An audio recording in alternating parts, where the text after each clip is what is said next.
కార్యక్రమ నిర్వాహకులు, భజనాట్య మండలి రాష్ట్ర ప్రధాన కార్యదర్శి పల్లి నరసింహ గారు, వేదిక పైన ఉన్నటువంటి ఇప్పుడే నిర్వాహకుడు పల్లి నరసింహ గారు, అలాగే ఇప్పుడే ప్రసంగించిన రాష్ట్ర కార్యదర్శి కొత్తగూడెం ఎమ్మెల్యే గుణం సాంబశివరావు గారు, అలాగే రాష్ట్ర సహాయ కార్యదర్శి ఈటి నరసింహ గారు, కలవల శంకర్ గారు, బోస్ గారు, హేమంతరావు గారు, భజనాట్య మండలి రాష్ట్ర నాయకత్వము, పాత్రికేయ మిత్రులు, కళాకారులారా, మీరు ఇంతటి ఎండలు ఎన్నడూ లేవు. అసలు ఎక్కడ చూసినా ఇప్పటికే 100 మంది పైబడి వడగాల్పులో చనిపోయినారు. అయినా మొక్కవోని ధైర్యంతో మొత్తం తెలంగాణ వ్యాప్తంగా అన్ని జిల్లాల నుంచి కథం దొక్కుతూ కదిలొచ్చినటువంటి మీ అందరికీ నా వైపు నుంచి కళాభివందనాలు తెలియపరుస్తా ఉన్నా. మీరందరూ కూడా కళాకారులు, అంటే కళలని మీరు అన్వయించుకొని కళా రూపాలు ప్రదర్శిస్తున్నారు. అంటే వాళ్ళ ప్రజలు చూస్తూ ఉన్నారు, కళాకారులు అంటే ఏమిటి తెలుస్తూ ఉంది. కానీ మన భజనాట్య మండలి కళాకారులకు వేరే కళాకారులకు చాలా తేడా ఉంటుంది. మనం కళ కోసం కాదు, ప్రజల కోసం, కాసో కోసం కానే కాదని నినాదంతో భజనాట్య మండలి పుట్టింది, ఇప్పటి వరకు ఆ రకంగానే పనిచేస్తుందని చెప్పేసి కూడా ఈ సందర్భంగా తెలియపరుస్తా ఉన్నాం. అందుకనే ఇవాళ మనం చూస్తా ఉన్నాం, మరి దేశ స్వాతంత్ర పోరాట స్వాతంత్రం కంటే మొదలే మరి ఆనాడు ఇట్టా స్థాపించబడింది, అరసం స్థాపించబడింది. అలాగే మన ఇక్కడ తెలంగాణలో అయితే మనందరూ తెలుసు, మనం ఇది తెలంగాణ అంటే పోరాటాల గడ్డ, ఎర్రగడ్డ. ఇది తెలంగాణ సాయుధ పోరాటానికి, సాయుధ సమరంగరానికి నిలయమైనటువంటి గడ్డ.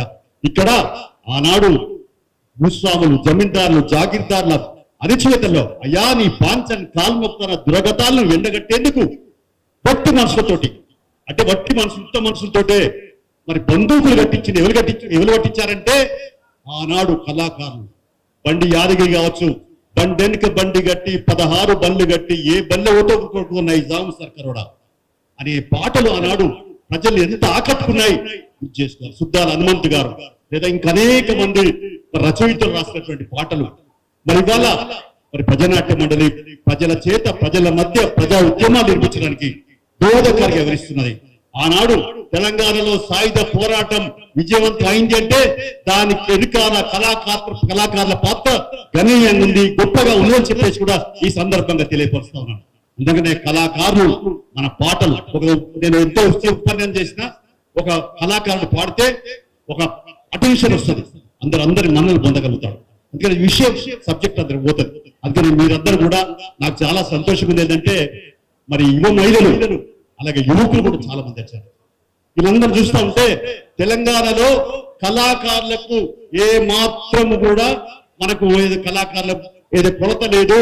కళాకారులు ఇవాళ మన భజనాట్య మండలిలో నిండుగా మరి మేము ఉన్నాం, కళాకారులు భజనాట్య మండలిని ముందుకు తీసుకుపోతామని మీరందరూ కూడా కంకణబద్ధులు అవుతారనే ఆకాంక్షలో నేను ఉన్నాను.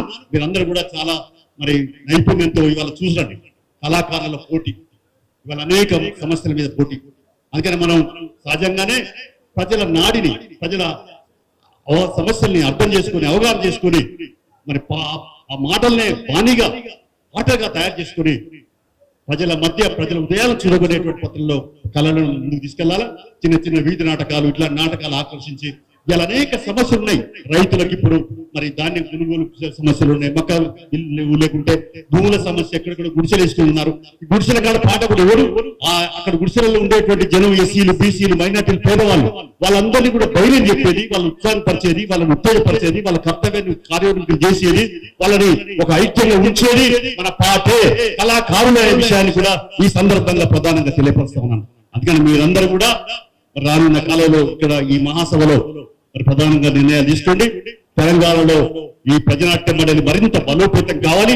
33 జిల్లాలలో ఇష్టంగా ప్రతి జిల్లాకు ఒక టీం ఉండాలి, కళాకారుల టీం. తప్పనిసరిగా 5 తగ్గకుండా 9-10 మంది వరకు కూడా ఉంటే దానివల్ల అనేక కార్యక్రమాలు నిర్వర్తించవచ్చు. అందుకని అన్ని జిల్లాలకు విస్తరింపజేయాలని మీరు వచ్చిన వాళ్ళు కూడా కంకణబద్ధులై ఏదేమైనా ఓ భజనాట్య మండలి ఇది మొదటి సంఘం భారతదేశంలో పుట్టింది. తెలంగాణలో మరి పూడు పోసుకున్నది కాదు, తెలంగాణలో నైజాన్ని గద్దెదించింది. ప్రత్యేక తెలంగాణ ఉద్యమంలో ప్రధాన పాత్ర పోషించింది. గద్దరన్నకు మిగతా అందరి కళాకారులతో కలిసి మేము కూడా ఉన్నాం. ఆట పాటలతో అలరింపజేసినటువంటిది ప్రజానాట్య మండలి అనేటువంటిది కూడా గర్వంగా మనం చెప్పుకోవడానికి అవకాశం ఉందని కూడా ఈ సందర్భంగా తెలియపరుస్తున్నా. అందుకని మీరందరూ కూడా మరింత కళలు మరి నేర్చుకొని ఇక్కడ ఈ మహాసభలో కమిటీ నూతన కమిటీ ఎన్నుకొని మళ్ళా జిల్లాల వేరక కూడా కంటిన్యూటీగా మరి ఈ పాటలను బలోపేతం మరి ఎక్కడికక్కడికి మరి కేంద్రంలో ఉండే నరేంద్ర మోడీ ప్రభుత్వం అనుసరిస్తే విధానాలపైన మతోన్మాదం పైన ఇది అలాగే ఇట్లాంటి అంశాలపైన కూడా ఎండగడుతూ మరి పేద పక్షాన్ని నిలబడుతూ రైతు కూలీల పక్షాన్ని నిలబడుతూ ఈ దేశంలో ప్రజాస్వామ్యం నిలబెట్టేందుకు ప్రజాస్వామ్య విలువ కాపాడేందుకు డాక్టర్ బిఆర్ అంబేద్కర్ రాజ్యాంగాన్ని అమలుపరిచే దిశగా మనందరం కంకణబద్దులుగా పిలిపిస్తూ ఈ అవకాశం కల్పించిన నాయకత్వానికి మీ అందరికీ నమస్కారం తెలుపుతూ